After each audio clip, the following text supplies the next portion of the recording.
විශ්වවිසුම්මාද සමගම ඔයාලා හැමදෙනාම ආදරෙන් පිළිගන්නවා තරු 6 බෝල් channel එකට. එහෙනම් අපි මුලින්ම කතා කරමු T20 ලෝක කුසලානේ ටෙලිකාස්ට් වෙන්නේ මොනවද කියලා. මේ වෙනකොට නම් ඉතින් ඔයාලා හැමෝම දන්නවා ඇතිනේ අන්තර්ජාතික වශයෙන් ටෙලිකාස්ට් වෙන channel කීපයක් තියෙනවා. Star Sport, Joestar ඔය වගේ මේ channel වල නම් කොහොමත් හැමදාම මැච් පෙන්නනවා. ඒ වගේම ලංකාවේ මේ පාරට ටෙලිකාස්ට් අයිති අරගෙන තියෙන්නේ සුපමි TV. ඊට අමතරව The Papare dialogue play dialogue play app එකේ 270 ගාණක් වෙනවා පැකේජ් එක. ඩේටා නැතුව මුළු සීරීස් එකම බලන්න පුළුවන්. මම දැන් මේ වීඩියෝ එක කරන වෙලාවේදී මැච් දෙකක් ඉවරයි. එතකොට තව මැච් එකක් යනවා. නෙදර්ලන්ඩ් පාකිස්තාන් මැච් එක පාකිස්තානේ දිනලා ඉවර වුණා. වෙස්ට් ඉන්දීස් ස්කොට්ලන්ඩ් මැච් එක වෙස්ට් ඉන්දීස් ලකුණු 35කින් දිනලා මැච් එක ඉවරයි. එතකොට ඉන්දියාවයි ඇමරිකාවේ මැච් එක යනවා.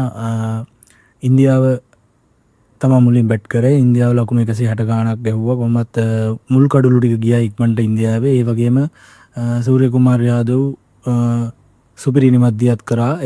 ඒකෙන් ලකුණු 160 ගාණක ටාගට් එක දෙන්න පුළුවන් වුණා ඇමරිකාවේ ටීම් එකට. එතකොට මේ වෙනකොට කොහොමත් පොයින්ට් ටේබල් වල ලොකු වෙනසක් කළා නැහැ. ඒ ගෲප් එකෙන් පාකිස්තානයයි නෙදර්ලන්ඩ් මැච් එක විතරයි තිබ්බේ. එතකොට දිනපු හින්දා පාකිස්තානේ දැන් උඩම ඉන්නවා. net run rate එක 0.24 ඒ වගේම ගෲප් C එකේ වෙස්ට් ඉන්දීස් ස්කොට්ලන්ඩ් මැච් එක විතරයි තිබ්බේ. වෙස්ට් ඉන්දීස් උඩින්ම ඉන්නවා.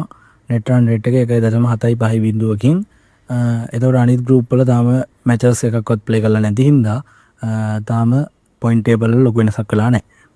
කොහොම වුණත් මොන ප්‍රශ්න තිබ්බත් මොන ගැටලු තිබ්බත් අපි හෙට රාත්‍රී 7 වෙනකන් තමයි බලන්න ඉන්නේ. හෙට අපේ ශ්‍රී ලංකා කණ්ඩායමේ පළවෙනි තරඟය අයර්ලන්ඩ් එක්ක රාත්‍රී 7ට හෙට ආරම්භ වෙන්න නියමිතයි. ඒ වගේම අපි ජයග්‍රහණය අනිවාර්යයෙන්ම පතනවා අපේ ශ්‍රී ලංකා කණ්ඩායමට.